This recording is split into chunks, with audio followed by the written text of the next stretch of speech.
श्री शुक उवाच एकादश्यां निराहारः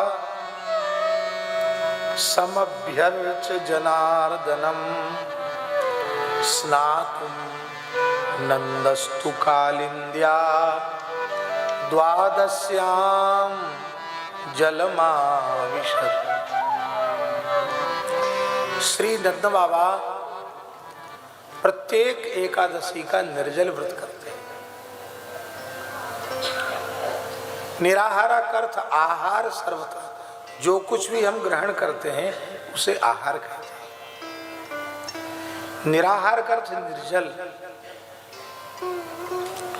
सर्वोत्तम पक्ष है एकादशी का कि एकादशी की तिथि को कुछ भी ग्रहण न किया जाए।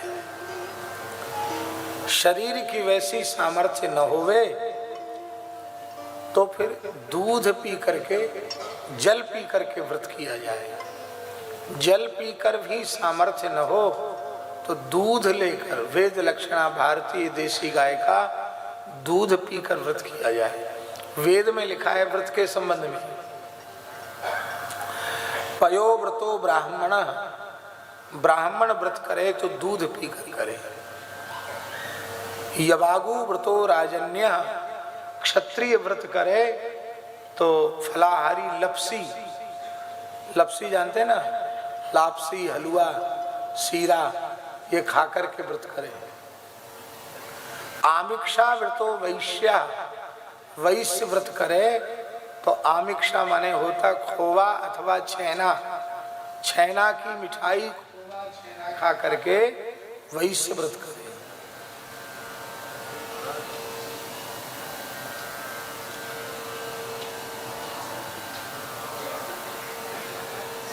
और इतर लोग अपनी सुविधा के अनुसार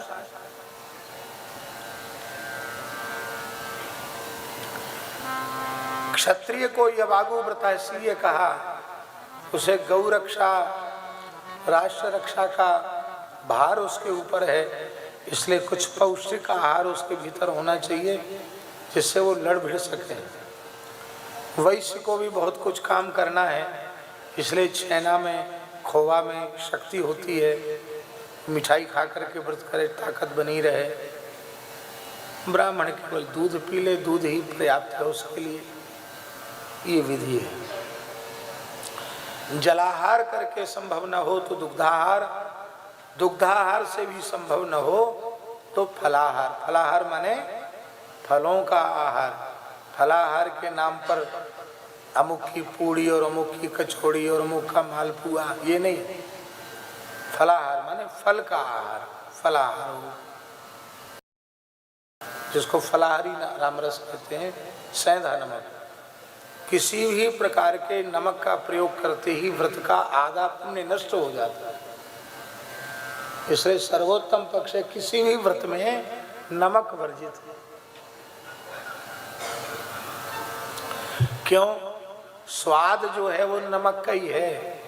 लवण बिना बहु व्यंजन जैसे, तो व्रत में तप करना है, तप में स्वाद की वृत्ति का त्याग करना है, इसलिए नमक व्रत में वर्जित है। तो वो तभी होगा जब हम फल का व्रत लेंगे कि हम केला, सेब, जो भी फल है, सीधे फल हम खाएंगे तो उसमें नमक की आवश्यकता का अनुभव नहीं होगा। और हम लोग व्रत करते हैं कि दशमी को ज्यादा खा लेते हैं। क्यों? कल एकादशी है, कल एकादशी है, आज ठूस के खा लो, रात को ज्यादा खा लिया, सवेरे तक डकार आती है अन्न की, पछता नहीं खाया हुआ, अधिक खाया हुआ। दिन भर आलस्य प्रमाद बना रहता है।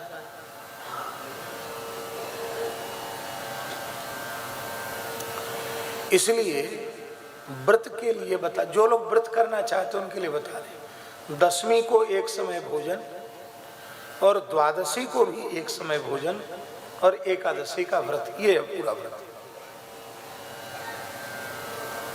दशमी को भी एक समय भोजन करना है और द्वादशी को भी पारण हो गया, उसके बाद फिर कुछ खाना नहीं है। और एकादशी को जागरण, जागरण की बड़ी महिमा है एकादशी की। जैसे शिवरात्रि के पर्व पर 4 प्रहर की पूजा होती है, ऐसे ही पद्म पुराण, ब्रह्म विवर्त आदि पुराणों में एकादशी को शालिग्राम भगवान की 4 प्रहर की पूजा और तुलसी अर्चन का विधान शास्त्रों में आया। ये एकादशी की महिमा है। एकादशी हरिवासर है, भगवान को एकादशी अत्यंत प्रिय है। एक बार अन्न भगवान की शरण में गए, बोले महाराज मेरी रक्षा करो। भगवान बोले किससे? कहते सब दुनिया हमें खाए चली जा रही है, सबको छुट्टी मिलती है, 1 आध दिन की छुट्टी हमको भी मिलनी चाहिए। भगवान ने कहा ठीक है, एकादशी तुम्हारे अवकाश का दिन है, छुट्टी है, तो एकादशी को जो अन्न खाएगा वो पाप का ही भक्षण करेगा। जो एकादशी व्रत करते हैं उनका पाप अन्न पर स्थित होता है, और जो एकादशी नहीं करते अन्न खाते हैं वह उनके उस पाप को ग्रहण कर लेते हैं। इसलिए एकादशी को अन्न नहीं खाना चाहिए। अन्न का अवकाश है। हमारे वैदिक सनातन धर्म में त्याग की बड़ी महिमा है। त्यागात् शांतिरनंतरम, त्याग के अनंतर शांति होती है। तो आप पूरे हिंदू जीवन पद्धति को आप देखेंगे तो हर चीज का वर्ष में कोई ना कोई दिन त्याग है। अब गृहस्थों में एक ऐसा उत्सव होता है, उस दिन ताजा अन्न नहीं खाया जाता, बासा अन्न खाया जाता है। एक दिन पहले बना देते हैं, फिर वो देवता की पूजा करते हैं, उस दिन चूल्हा नहीं चेतता, बासा अन्न। साल भर में एक दिन चूल्हे की भी छुट्टी की जाती है। तो गरम गरम खाते ताजे अन्न का भी त्याग किया जाता है। एकादशी में एक ऐसी एकादशी जिसमें जल का भी त्याग कर दिया जाता है, निर्जला एकादशी, भीमसेनी एकादशी। तो प्रत्येक चीज के त्याग की बात है। त्याग से ही हम लोगों का जीवन शुरू होता है और त्याग में ही पर्यवसित होता है। एकादशी की विशेष महिमा है। और एकादशी व्रत करने वालों को नरक नहीं जाना पड़ता है, नरक की यातना से मुक्त हो जाते हैं, ऐसा पुराणों में लिखा है। और भगवान के धाम की प्राप्ति होती है। हमारे पूज्य गुरुदेव श्री पहाड़ी बाबा, तृतीय पहाड़ी बाबा, जिनसे इस दास को संत स्वरूप प्राप्त हुआ, इस कलकत्ता महानगर में मूल पुरुष श्री स्वामी नरसिंहदास जी महाराज प्रथम पहाड़ी बाबा वे भी पधारे, जो 150 वर्ष की आयु तक विराजमान रहे। और कार्तिक पूर्णिमा को ही उनका जन्म हुआ और कार्तिक पूर्णिमा को ही उन्होंने जीवित समाधि ली। उसके बाद उनके शिष्य श्री स्वामी लक्ष्मण दास जी महाराज द्वितीय पहाड़ी बाबा हुए, जिनका जन्म बलदेव जी का था, दाऊ जी का ही था। वे भी बड़े वीतराग महापुरुष थे। वो भी यहाँ आए बंगालियों में। और उसके बाद हमारे पूज्य गुरुदेव तृतीय पहाड़ी बाबा वो पधारे। लगभग 62 वर्ष तक तो लगातार कलकत्ता आए। बहुत पुराना संबंध। महाराज एक बार कलकत्ता आ रहे थे, ट्रेन से ही आते थे वो। तो ट्रेन उधर मुगल सराय होके ट्रेन इधर कलकत्ता थी। तो मुगल सराय में कोई शास्त्री जी ट्रेन में चढ़े, उनका भी रिजर्वेशन था। उनके एक मित्र पहले से एक सीट पर थे,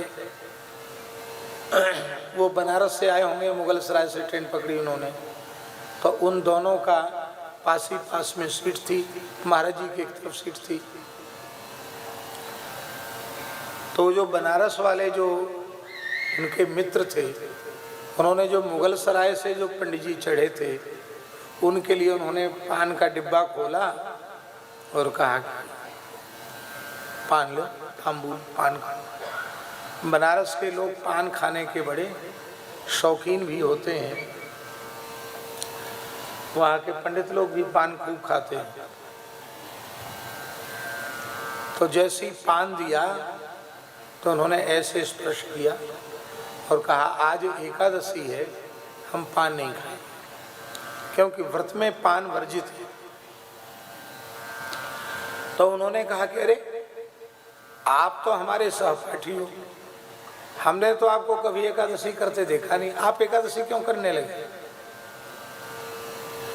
कब से करने लगे एकादशी? तो उन पंडित जी ने जो घटना सुनाई, उस घटना को हमारे महाराज ने जैसा सुना और जैसा हमको सुनाया, हम उसको आपको सुना रहे। उन पंडित जी ने कहा कि बिल्कुल आप ठीक कहते, हम एकादशी कभी करते नहीं थे, लेकिन हमारे घर में एक काम करने वाला लड़का था,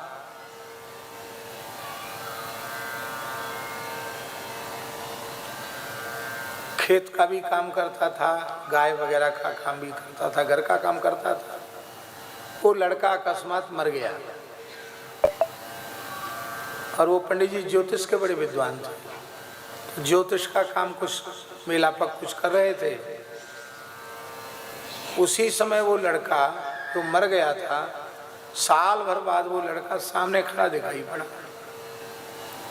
बोले हम तो एकदम कांप गए, ये तो मर गया था लड़का, ये कैसे खड़ा है? हमारा कमरा बंद है, कुंडी भीतर से लगी है, भाई लड़का कैसे आ गया इसके भीतर? तो मुझे डर लगा। तो उस लड़के ने कहा पंडित जी डरो मत, मैं आपके घर में काम करने वाला अमुक हूँ। बोले अब पहचान तो गया, लेकिन तुम तो मर गए थे, अब कैसे आ गए? उसने कहा मैं मर के जमदूत बन गया हूँ। तो उन्होंने कहा कि जमदूत का तो वैसा रूप होता नहीं। उसने कहा हम लोगों में इच्छा रूप धारण करने की सामर्थ है, तो हम जमदूत के रूप में आते तो आप मुझे पहचान नहीं पाते, इसलिए हम अपने जो आकृति आपकी परिचित है उसी आकृति में हम आपके सामने आए। तो पंडित जी ने कहा कि अरे भाई जमदूत कैसे बन गए तुम? तो उसने कहा महाराज देखो ऐसी बात है, ये शास्त्र की बात है जो उसने बताई। जो 100 चक्कर यमलोक के लगा लेता है उसको जमदूत बना दिया जाता है, क्योंकि भगवान बार बार जीव को कल्याण का अवसर देते, मनुष्य जन्म देते हैं और वो फिर पाप कर्म करके नरक जाए, फिर नरक की यातना भोग के 84 के चक्कर में पड़े, फिर भगवान कृपा करके मनुष्य बनाए, फिर नरक जाए। ऐसी बार बार भगवान अवसर देते हैं और बार बार वो नरकों में जाता है।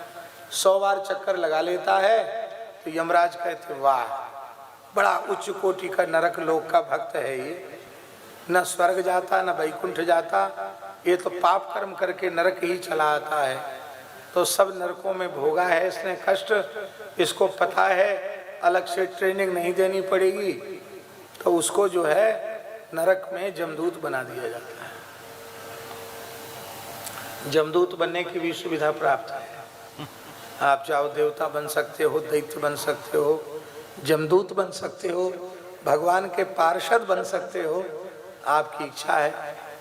यही है भगवान का जीव पर अनुग्रह कि उसको कर्म की स्वतंत्रता भगवान ने दे रखी है और सत्कर्म का अनुष्ठान करे, इसके लिए भगवान ने वेदादि शास्त्रों को दिया है, विवेक को दिया है, सत और असत का विचार करने का में समर्थ बुद्धि भगवान ने प्रदान की है। ये भगवान का अनुग्रह है, इसलिए हम लोगों को सत्कर्म का ही अनुष्ठान करना चाहिए। तो उसने कहा महाराज जमदूत बना दिया गया हूं, आपके गांव का अमुक व्यक्ति है, आपका जजमान है, उसके उसी व्यक्ति को लेने आया हूं मैं।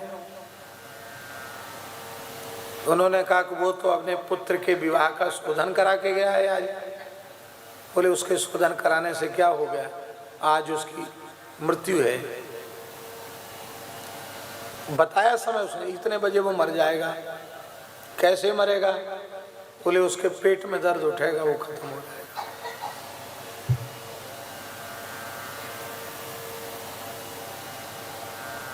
तो जाते जाते बोले अब हमारा समय हो रहा, हम जा रहे हैं। बोले नहीं नहीं, देखो एक बात बताओ, नरक से बचने का कोई उपाय है? तुम तो यमदूत हो। बोले हाँ। जो एकादशी व्रत करता है, जो तुलसी धारण करता है और जो एकादशी व्रत करता है, उनको नरक नहीं जाना पड़ता है।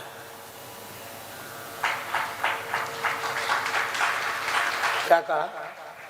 जो तुलसी धारण करता है, एकादशी व्रत करता है, भगवान के नाम का जप करता है, उसको नरक नहीं जाना पड़ता। उससे कोई दोष पाप बन जाए तो भगवान उसको जैसे चाहे भुगताएंगे, उसको नरक नहीं जाना पड़ता।